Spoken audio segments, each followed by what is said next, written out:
Bismillahirrahmanirrahim. Assalamualaikum warahmatullahi wabarakatuh.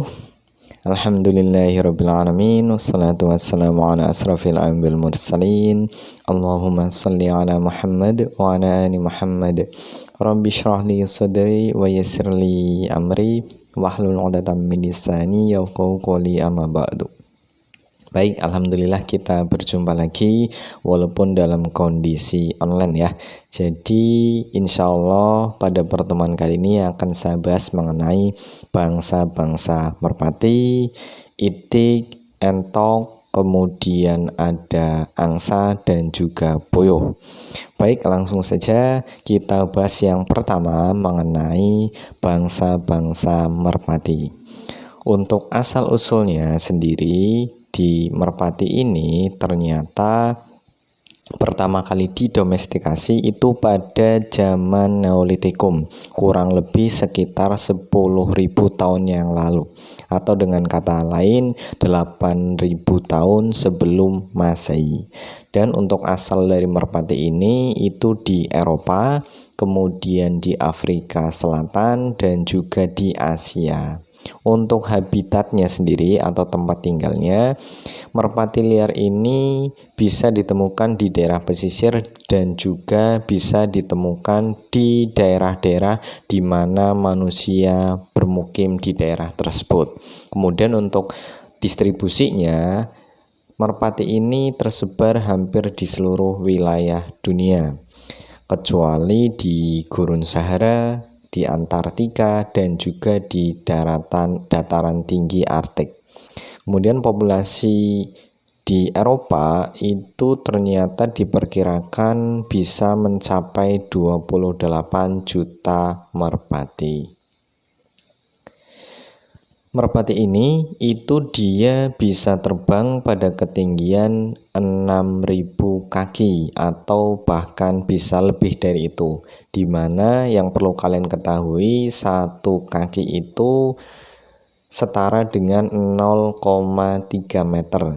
Jadi ketinggian yang bisa dicapai oleh merpati ini kurang lebih sekitar 1.800 meter. Dan merpati ini dia bisa terbang dengan kecepatan mencapai 77,6 mil per hours. Jadi mph ini adalah mil per hours, di mana 1 mil itu setara dengan 1,6 kilometer. Jadi kalau kita konversi ke kecepatan kilometer per jam, merpati ini bisa terbang kurang lebih kecepatannya sekitar 124,9 km per jam. Nah, ternyata ada juga record atau catatan terkait dari merpati ini. Dia bisa terbang dengan kecepatan 92,5 mil per hours atau setara dengan 148,9 km per jam.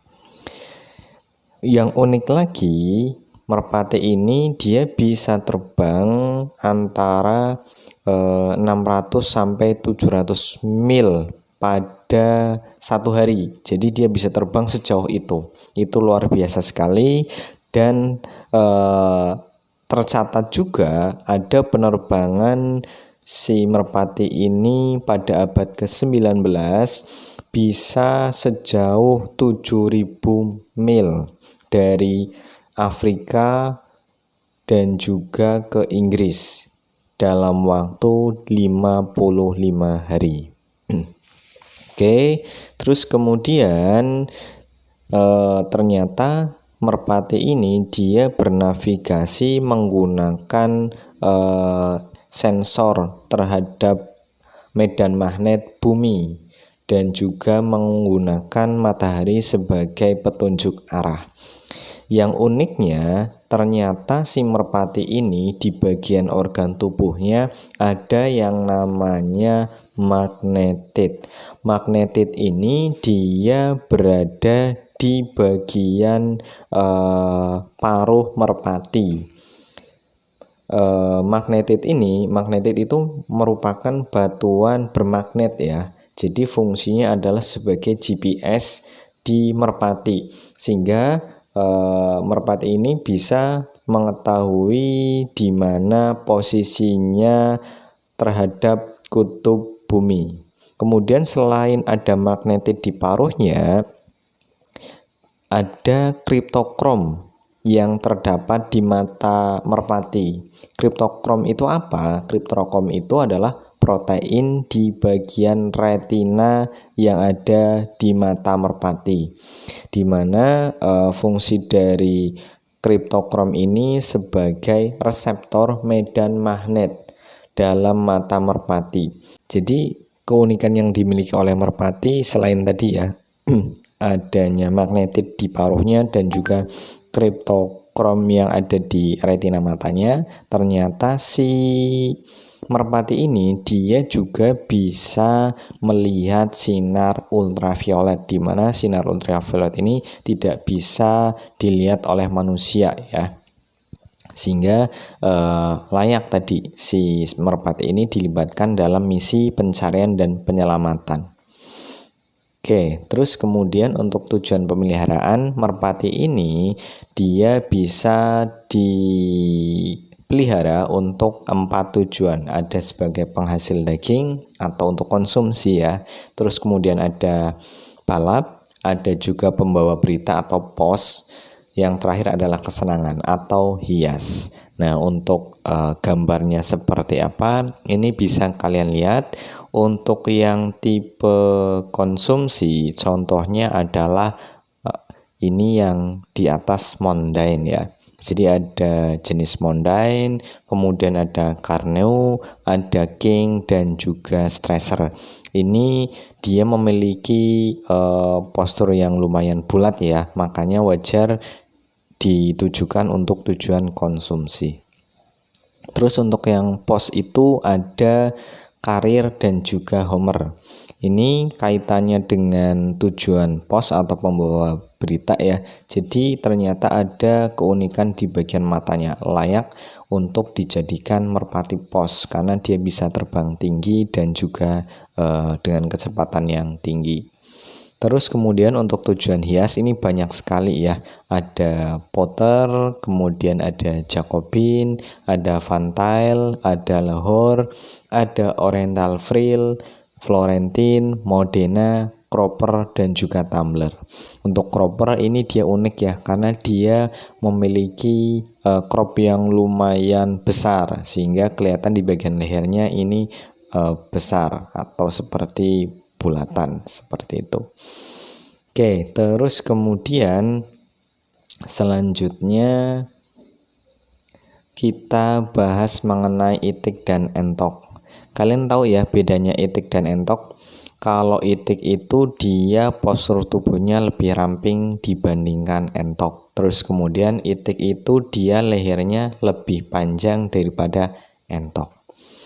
Tapi entok itu dia memiliki bobot badan yang jauh lebih tinggi atau lebih besar daripada si itik. Untuk itik sendiri ya, itik lokal itu banyak jenisnya. Ada itik Tegal, ada itik Magelang, ada itik Mojosari, kemudian ada itik Bali, dan juga itik Alabio. Dari kelima jenis ini, ternyata yang punya bobot badan lebih tinggi atau paling tinggi di antara jenis itik lokal lain ini adalah itik Magelang. Kenapa? Karena dia bobot badannya bisa mencapai 1,7 kilo. Sedangkan yang lainnya itu berkisar antara 1,4 hingga 1,6 kilo. Oke, terus kemudian untuk warnanya, biasanya kalau itik Tegal sama itik Magelang kurang lebih warnanya didominasi dengan warna coklat. Sedangkan kalau itik Mojosari itu ada yang coklat, ada juga yang putih. Ini rata-rata itik Magelang, itik Tegal, dan juga itik Mojosari diperuntukkan untuk itik petelur karena memang produksi telurnya cukup tinggi. Oke. Terus kemudian kalau itik Bali ini juga dia warnanya nggak cuma putih ya, tapi ada juga coklat kehitam-hitaman atau variasi dari itu. Kemudian kalau itik alabio, dia khasnya adalah berwarna hijau kebiruan. Nah, ini contoh gambar dari itik-itik lokal di Indonesia. Ada itik Bali putih, kemudian ada itik Bali coklat, hitam dan kombinasinya. Terus kemudian ada itik alabio. Nah, ini yang membedakan antara itik alabio kemudian dengan itik Magelang, itik Tegal sama itik Mojosari. Ini biasanya kalau yang itik alabio dia warnanya ada putih, ada coklat kehitam-hitaman, kemudian antara paruh dan juga sengnya itu warnanya kuning. Beda dengan beda dengan itik Tegal, itik Magelang dan juga itik Mojosari. Itu sengnya dia ada yang berwarna hitam. Jadi kalau untuk yang alabio dia warnanya untuk seng dan juga paruhnya selalu kuning. Sedangkan kalau yang itik Magelang, Mojosari sama itik Tegal itu berwarna hitam dan juga ada yang kuning. Oke.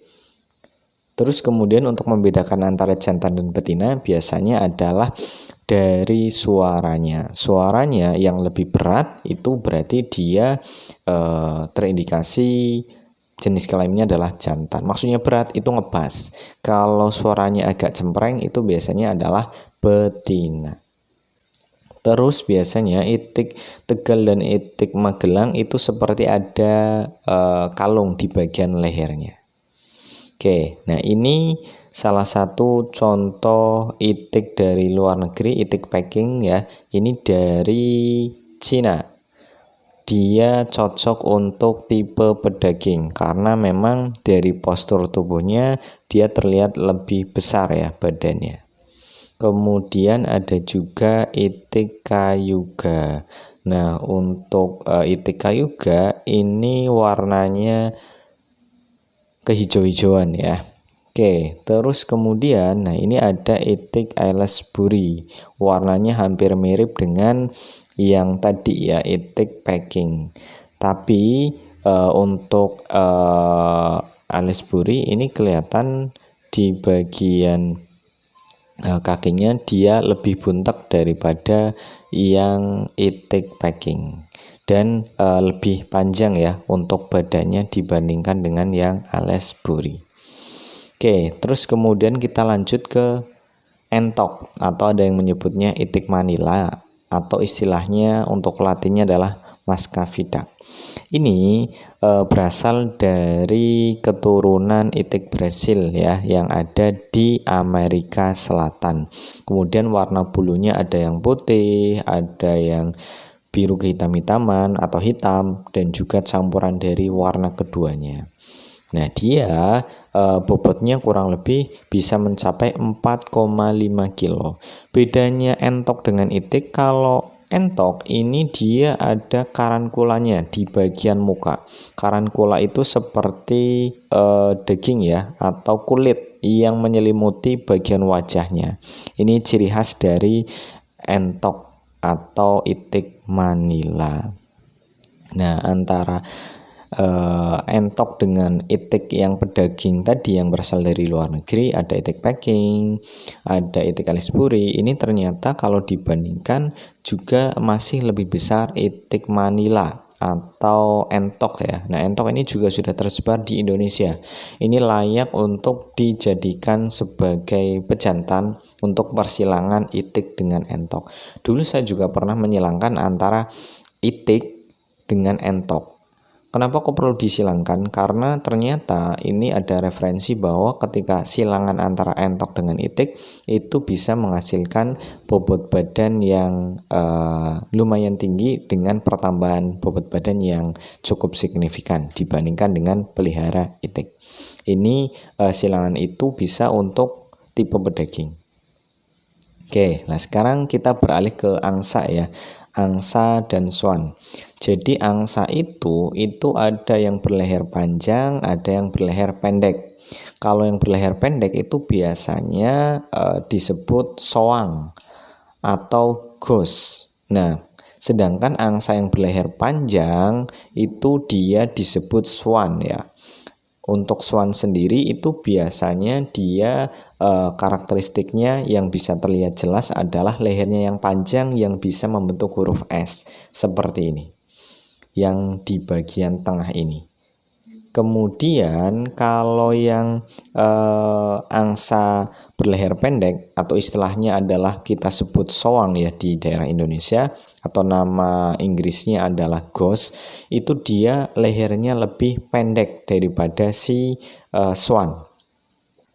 Kalau swan itu tadi lehernya bisa bentuk huruf S, lebih lentur. Kemudian swan juga dia punya lebar sayap yang cukup tinggi ya, kurang lebih sekitar 3 meter. Sedangkan kalau soang atau ghost itu angsa leher pendek, itu dia rentangan sayapnya kurang lebih panjang sayapnya sekitar 1 meteran. Itu yang membedakan antara swan atau angsa berleher panjang dengan ghost atau soang atau angsa yang berleher pendek. Oke, nah ini untuk tipe angsa ada berat, ada medium, ada ringan. Kalau yang tipe berat ini contohnya adalah Emden, ada Tolos, ada Afrikan. Kemudian yang tipe medium atau bobot badannya yang cukup besar, tidak terlalu besar seperti tipe berat, ini contohnya adalah ada Pilgrim, ada Pomeranian. Kemudian kalau yang tipe ringan, bobot badannya berarti cukup rendah ya, itu ada Chinese, ada Canadian, sama Norwegia, sama Egyptian. Nah ini contoh-contoh dari beberapa spesies angsa. Ini bisa kita lihat ya. Ini berarti maksudnya adalah angsa yang berleher pendek. Kenapa? Karena di sini bisa terlihat lehernya pendek dan tidak berbentuk S. Berarti ini masuk kategori istilahnya kalau kita sebut soang atau ghost, nama Inggrisnya berarti ya. Kalau sebutan Inggrisnya berarti ghost, tapi kalau di tempat kita adalah soang. Oke, ini ada beberapa spesies angsa. Yang pertama di sini ada angsa Emden ya. Emden ini berasal dari Jerman. Untuk bobot badan yang betina antara 10 sampai 11 kilo. Sedangkan kalau yang jantan itu antara 11 sampai 12 kilo. Kemudian ada angsa Pilgrim. Pilgrim ini berasal dari Amerika. Bobot yang betina antara 5 kilo sampai 7 kilo. Sedangkan yang jantan itu 6 sampai 8 kilo. Kemudian ada juga angsa Chinese ya, atau goose Chinese. Karena dia lehernya pendek, jadi sebutannya goose atau soang. Ini untuk yang Chinese berarti asalnya dari Cina. Yang betina itu dia bisa mencapai bobot badan 4,5 kg. Sedangkan kalau yang jantan 5,5 kg. Ada juga Tolos ya. Kalau Tolos ini dia berasal dari Perancis. Warnanya seperti abu-abu campur putih. Kemudian ada angsa Norwegian. Angsa Norwegian ini berarti berasal dari Norwegia. Untuk yang terakhir di sini ada angsa Afrika atau ghost Afrika ya, karena angsanya adalah angsa berleher pendek. Ini dia berasal dari Madagaskar. Kemudian untuk yang bobot badan betinanya itu antara 8 sampai 10 kg, sedangkan yang jantan itu 10 sampai 15 kg.